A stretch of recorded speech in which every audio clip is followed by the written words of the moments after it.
Saudara-saudariku yang terkasih, salam damai sejahtera, Horas, berkah dalam. Kita berjumpa lagi dalam belajar Alkitab sambil merenung. Tema kita kali ini, Herodias, wanita cantik tanpa inner beauty. Dari Injil Markus bab 6 ayat 14 sampai 29. Oh ya, jangan lupa saudara-saudari untuk subscribe, bagikan kepada teman-teman di grup, atau mau dipasang sebagai status juga boleh. Dari Tuhanlah Pertolonganku channel.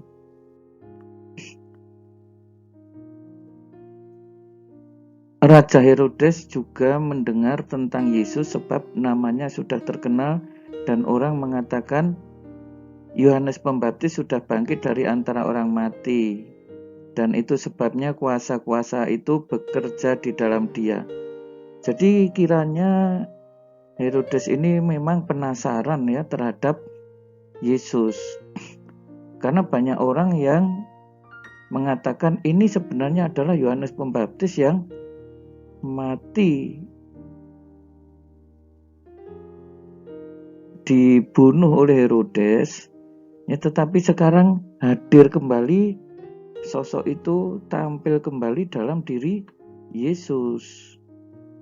Orang lain lagi mengatakan, oh bukan, itu Elia. Dalam diri Yesus itu seorang Elia hadir di situ. Yang lain lagi mengatakan itu sepertinya nabi-nabi yang terdahulu yang pernah ada. Nah, ini Herodes tentu saja memang penasaran ya terhadap sosok Yesus ini sebenarnya siapa. Nah, waktu Herodes mendengar hal itu, dia berkata, bukankah Yohanes sudah kupenggal kepalanya dan yang bangkit lagi? Ya, bukankah dia itu Yohanes? Nah, jadi Herodes sangat yakin ini adalah Yohanes. Nah, sekarang lalu cerita Injil,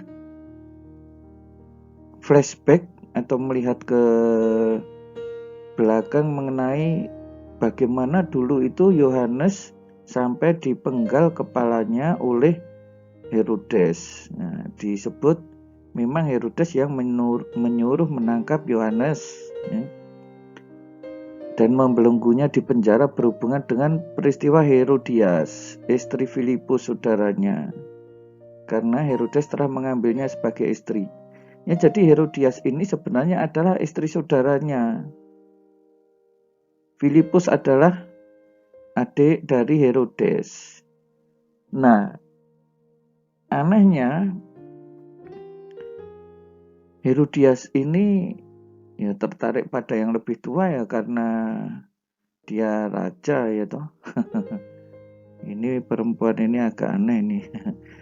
Tidak merasa puas dengan suaminya ini, lalu ya tergoda oleh raja yang ingin mengambil sebagai istri. Nah, tetapi masalahnya Yohanes berani menegur Herodes, tidak halal engkau mengambil istri saudaramu. Ya iyalah, ya, kecuali kalau saudaranya sudah meninggal, malah menurut hukum Yahudi itu saudaranya ini wajib mengambilnya sebagai istrinya apabila orang itu belum punya anak. Tetapi kalau sudah punya anak, ya tidak ada kewajiban seperti itu. Nah, sekarang Herodias menaruh dendam pada Yohanes. Ya, anehnya yang menaruh dendam ini Herodias, yang ditegur tadi kan Herodes.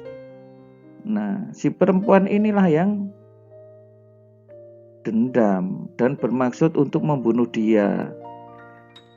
Kita lihat saudara-saudari, ya, seorang wanita pun kalau sudah menaruh dendam, pada zaman itu 2000 tahun yang lalu pun sudah mempunyai niat jahat untuk membunuh sesamanya.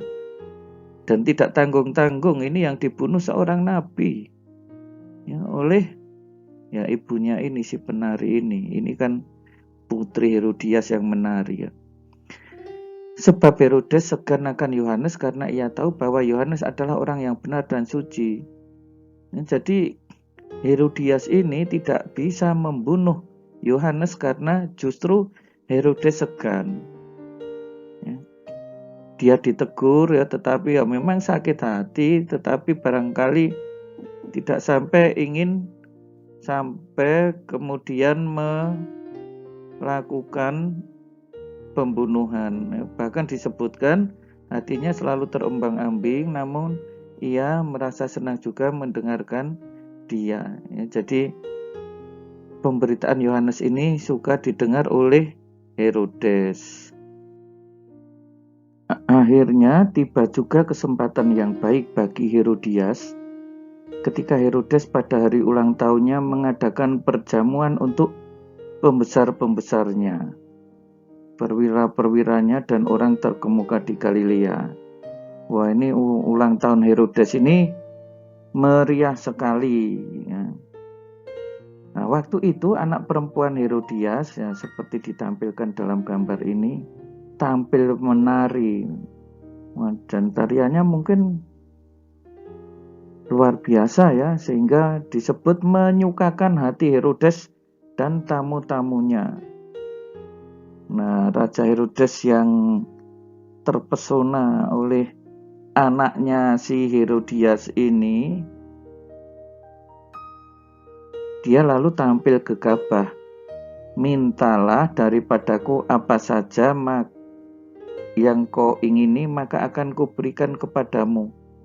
Ya, bahkan kemudian ia nanti akan bersumpah kepada tamu-tamunya, setengah dari kerajaanku pun akan kuberikan.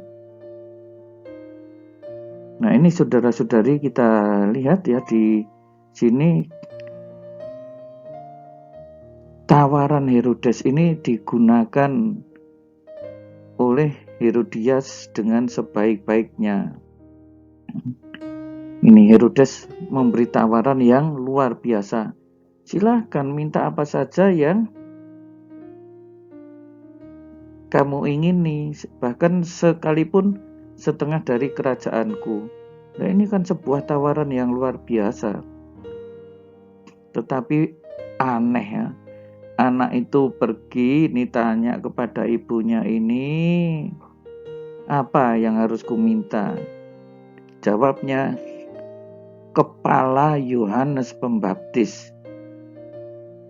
Nah, saudara-saudari yang terkasih, nampak sekali dendam Herodias ini benar-benar sampai di ubun-ubun ya kan.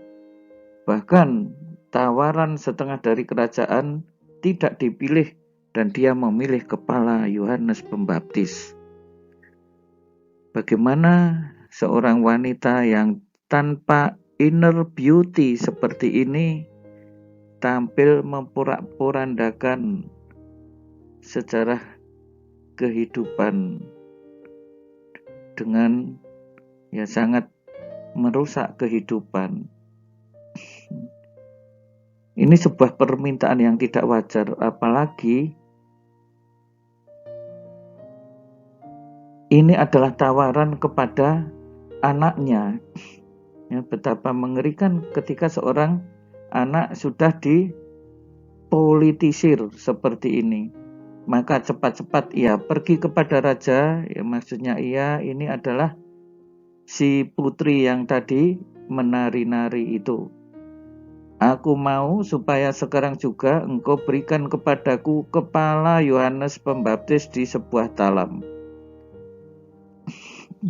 Ya, seorang wanita yang tanpa inner beauty, ibu dari anak itu, ya kan, sekarang meracuni anaknya dengan permintaan yang super tidak waras dan ya sangat mengerikan.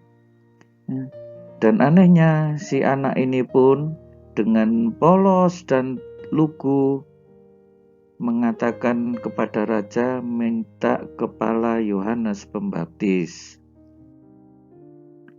Lalu sedihlah hati raja. Nah, memang Herodes itu sebenarnya masih menghormati Yohanes Pembaptis. Tapi karena sumpahnya dan karena tamunya, ia tidak mau menolaknya. Gengsinya lebih dikedepankan, ya meskipun hatinya sedih. Ini dia melawan suara hati. Raja segera menyuruh orang untuk mengambil kepala Yohanes Pembaptis. Orang itu pergi dan memenggal kepala Yohanes di penjara. Nah, ini kan mengerikan. Ia membawa kepala itu di sebuah talam, memberikannya kepada gadis itu, dan gadis itu memberikannya kepada ibunya. Nah, saudara-saudari yang terkasih, kita lihat ini ya, ini kan mestinya kepala yang masih berdarah-darah. Ini gambar kepala Yohanes Pembaptis. Agak sedikit mengerikan ya, sangat sensitif ini kita kalau mendengar renungan ini. Ya. Murid-murid Yohanes lalu mengambil dan membaringkannya, ya, mengambil mayatnya, membaringkannya dalam kubur. Kita bisa merenungkan ya, satu, bahwa kecantikan fisik tanpa disertai inner beauty bisa sangat mengerikan seperti ini. Ya mohon maaf ya, siapa yang akan tertarik dengan wanita seperti ini? Ya mungkin Herodes karena waktu itu sudah telanjur mengambilnya, tetapi kalau belum, mungkin Herodes pun juga tidak tertarik. Hal yang kedua yang bisa kita renungkan ya, ketika anak-anak, ya permintaan anak-anak itu yang wajar ya, minta boneka, minta hadiah ini, minta hadiah itu, mungkin kalung yang indah dari emas dengan berlian atau apa. Tetapi lihat, anak itu pun dengan polosnya mengikuti permintaan ibunya, meminta kepala Yohanes Pembaptis.